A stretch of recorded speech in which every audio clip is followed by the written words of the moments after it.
Medical college Jhansi में लगातार सुविधाएं बढ़ाई जा रही हैं, लेकिन स्टाफ काफ़ी कम है। डॉक्टर सेंगर साहब, क्या दिक्कत है? स्टाफ क्यों नहीं बढ़ा पा रहे हैं आप लोग? देखिए सब दिन पर दिन सुविधाएं बढ़ रही हैं। जब सुविधाएं बढ़ रही हैं तो नेचुरली मरीजों की अपेक्षाएं बढ़ रही हैं और मरीज की संख्या भी बढ़ रही है और मरीज बहुत यहाँ पर आ रहे हैं। अब जहाँ तक स्टाफ का सवाल है, स्टाफ की कोई कमी नहीं है। मानकों के अनुसार स्टाफ के पदों का सृजन किया जा चुका है और उनको कार्यात्मक आवश्यकता के अनुसार उनकी भर्ती की जा रही है। उनके लिए टेंडर किए जा रहे हैं और मुझे उम्मीद है कि कार्यात्मक आवश्यकता की पूर्ति के लिए समस्त टेंडर की कार्रवाई 2 से 3 महीने के अंदर हो जाएगी। तो 2 से 3 महीने के बाद ये कार्यात्मक आवश्यकता के अनुसार जो पदों की आवश्यकता है वो भर लिए जाएंगे। एक तो ये बताना था। दूसरा, आपने सवाल पूछा जो 500 बेड के बारे में। 500 बेड के बारे में जो विभाग, चूँकि 500 बेड 2014 में चालू हुआ था और अभी वही बन के पूरा हुआ है, जिसका हैंडओवर होना बहुत ही शीघ्र प्रस्तावित है। तो चूँकि जो विभाग उसमें खुलने थे उसमें करीब 6 विभाग PMSSY बनने के बाद वहाँ ट्रांसफ़र हो चुके हैं। तो उन विभागों को जो पहले वहाँ पर खुलने थे उनके अब कोई औचित्य नहीं रह गया है।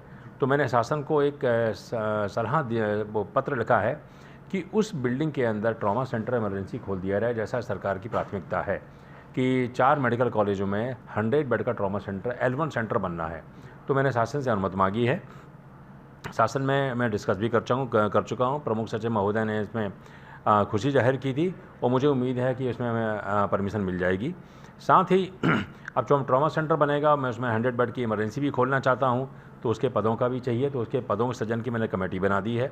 मैंने टारगेट रखा है कि अगले मंडे तक, आने वाले सोमवार तक पदों के सृजन का प्रस्ताव मैं शासन को भेज दूँगा और उपकरणों की और फर्नीचर की क्या लागत आएगी उसका प्रस्ताव मैं 1-2 दिन के अंदर शासन को भेज दूँगा। फिर मैं वहाँ परस्यू करूँगा और उसकी अनुमति मिलते ही इस पर कार्रवाई चालू कर दूँगा। सर, पूरे बुंदेलखंड को इंतजार है उस नए अस्पताल का, नई वाली बिल्डिंग का। उसके बनने के बाद लोगों को राहत मिल जाएगी। क्या कारण है कि लगातार कभी स्टाफ की वजह से, कभी जो फर्नीचर उसकी वजह से काम लेट क्यों हो रहा है? वो कब तक पूरा हो पाएगा? बिल्कुल ठीक है। इस संबंध में आपको एक बहुत अच्छी खबर देना चाहता हूँ। विधानसभा ने इस सत्र में बजट पास कर दिया है।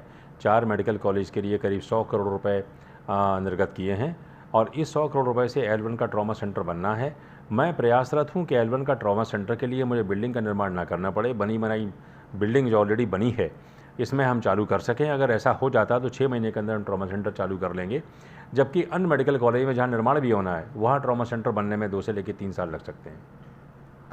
सर, चिकित्सक स्टाफ ठीक ठाक बातचीत नहीं करते मरीजों के साथ में। आए दिन घटनाएं होती हैं, झगड़ा होता है। क्या कारण है इसका और इसको लेके आपने डॉक्टर्स को क्या निर्देश दिए? उसमें देखिए, मैं आपसे कहूँगा कि आपको थोड़ा ब्रॉडर व्यू देखना पड़ेगा। चिकित्सक और पेशेंट का वाद विवाद मेडिकल कॉलेज सरकारी तंत्र में ही नहीं, ये प्राइवेट अस्पतालों में भी होता है और इसके कारण ये होती है कि कई बार बीमारी इतनी जटिल होती हैं, उनके मरीज़ के तीमारदारों को समझ में नहीं आता है या उनको प्रॉपर तरीके से समझाया नहीं गया है। इसलिए कई बार ये वाद विवाद की स्थिति बन जाती है।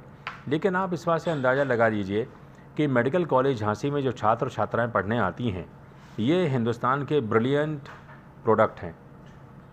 आप स्वयं जानते हैं कि कोई भी लड़का नीट यूजी नीट पीजी के पास करे बिना नहीं आ सकता और आप स्वयं जानते हैं कि नीट यूजी और पीजी पास करना आसान नहीं है। ये हिंदुस्तान का सबसे कठिन इम्तहान है।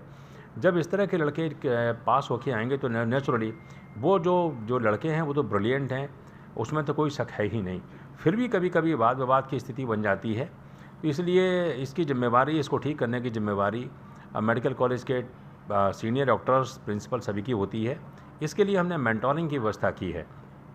मेडिकल काउंसिल ऑफ इंडिया ने भी मेंटोरिंग की व्यवस्था करी है कि हर डॉक्टर के लिए, हर रेजिडेंट के लिए, हर मेडिकल स्टूडेंट के लिए एक सीनियर डॉक्टर मेंटोर की तरह काम करेगा, जो उनके व्यक्तिगत समस्याओं को भी सॉल्व करेगा और उनकी जो एकेडमिक समस्याएं उनको भी सॉल्व करेगा, उनमें वो मदद करेगा।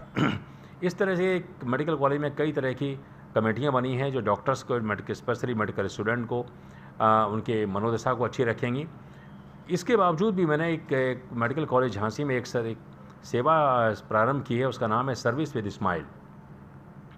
देखिए साहब, मैं एज प्रिंसिपल मैं कुछ भी कहता रहूं कि मैंने ये कर दिया, मैंने वो कर दिया, मुझे इसमें कोई संतुष्टि नहीं होती है। मुझे संतुष्टि उस दिन होगी जब मेरे फ़ोन करे बिना कोई भी अज्ञात या गरीब आदमी मेडिकल कॉलेज में आए और यहाँ से सेवा लेके मुस्कराता हुआ चला जाए, ये मेरा, तब मैं अपना मानूंगा कि मेरा अचीवमेंट है। इस बारे में मैं प्रयास कर रहा हूँ। इसके लिए मैंने एक सर्विस स्टार्ट की है, सर्विस विद स्माइल। इसके nodal officer doctor Sudhir Kumar, जो प्लास्टिक सर्जन, उनको मैंने बनाया है।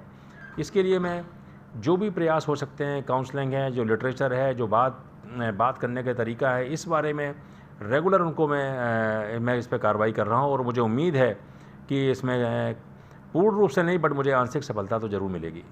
सर, आपकी ओपीडी 2 से 2,500 की पर डे की है। इतनी पूरी झांसी की नर्सिंग होम के पास में ओपीडी नहीं है, और उनके पास में डॉक्टर अरविंद संगम का गाइडेंस भी नहीं है। उनके पास झगड़े हो, ठीक है, कोई बात नहीं। आपके यहाँ जो झगड़े होते हैं उनको आप रोक रहे हैं। डॉक्टर साहब, अभी सिक्योरिटी के लिए क्या आपने ध्यान दिया है जिससे कि छात्राएं सुरक्षित रह पाएँ? ये सर आपने बहुत अच्छा सवाल पूछा है कि अभी चीफ सेक्रेटरी साहब के डायरेक्शन, वहाँ से कुछ डायरेक्शंस आई हैं, उनको मैं अक्षरश फॉलो करूँगा। और मैंने टारगेट रखा है इस महीने के एंड तक ये समस्त सुरक्षा व्यवस्थाएं पुख्ता कर लूँगा। जैसे है कि जो मानकों के अनुसार जो जितने सुरक्षाकर्मी चाहिए, उसके लिए मैंने शासन को प्रस्ताव भेजा है। और ऑलरेडी हम मेडिकल कॉलेज झांसी में जो सुरक्षा व्यवस्था बड़ी टॉप क्वालिटी की ले रहे हैं। भूतपूर्व सैनिक कल्याण निगम से हम सुरक्षा ले रहे हैं, और कुछ हमने इसमें तब्दीली करी है। जगह जगह पर सीसीटीवी का कैमरों को स्ट्रेंथन किया है। मेडिकल कॉलेज के आने वाले हर रहने वाले डॉक्टर, हर कर्मचारी का एक आई कार्ड इशू हो रहा है, जो 1 अक्टूबर तक इशू हो जाएगा। गेट नंबर 1 और गेट नंबर अब हम एकल व्यवस्था चालू करेंगे। गेट नंबर 1 से एंट्री होगी और गेट नंबर 2 से एग्जिट बनाया जाएगा। तो इस तरह से एग्जिट और एंट्री कंट्रोल की जाएगी। वार्ड के अंदर पास की व्यवस्था चालू की जाएगी कि बिना पास लिए कोई एंटर नहीं कर सकता। और स्पेशली छात्राओं के लिए हॉस्टल के आसपास कंटिन्यूअस पेट्रोलिंग हो रही है। आप कभी भी आके देख सकते हैं, रात को भी पेट्रोलिंग होती है। सख्ती से निर्देश जारी कर दिए गए हैं। मेडिकल कॉलेज की बाउंड्री टूटी हुई थी कई जगह। शासन के सहयोग से, शासन से बजट आने के बाद मेडिकल कॉलेज की बाउंड्री को पूर्ण रूप से ठीक कर दिया गया है। यानी कि बाउंड्री अब कहीं भी टूटी फूटी नहीं है। मेडिकल कॉलेज में एंट्री और एग्जिट के सिर्फ 2 ही रास्ते हैं, गेट नंबर 1 और गेट नंबर 2। वहाँ पर सुरक्षा को चौकस किया जाएगा, और मुझे उम्मीद है कि इससे सुरक्षा का माहौल भी अच्छा होगा। पार्किंग की, चूँकि मरीज ज़्यादा हो गए, पार्किंग की एक समस्या आ गई है। इसके बारे में मैं 1 अक्टूबर तक मैंने जो टारगेट बनाए हैं, आज मीटिंग में करने जा रहा हूँ। 1 अक्टूबर या 2 अक्टूबर तक, जब मैं गांधी जी का जन्मदिन है, उस दिन तक ये मैं कार्रवाई पूरी कर लूँगा। 100 एकड़ से बड़े कैंपस को व्यवस्थित करना आसान नहीं है, लेकिन फिर भी सीसीटीवी से उसको लैस किया जा रहा है। कुलदीप न्यूज़।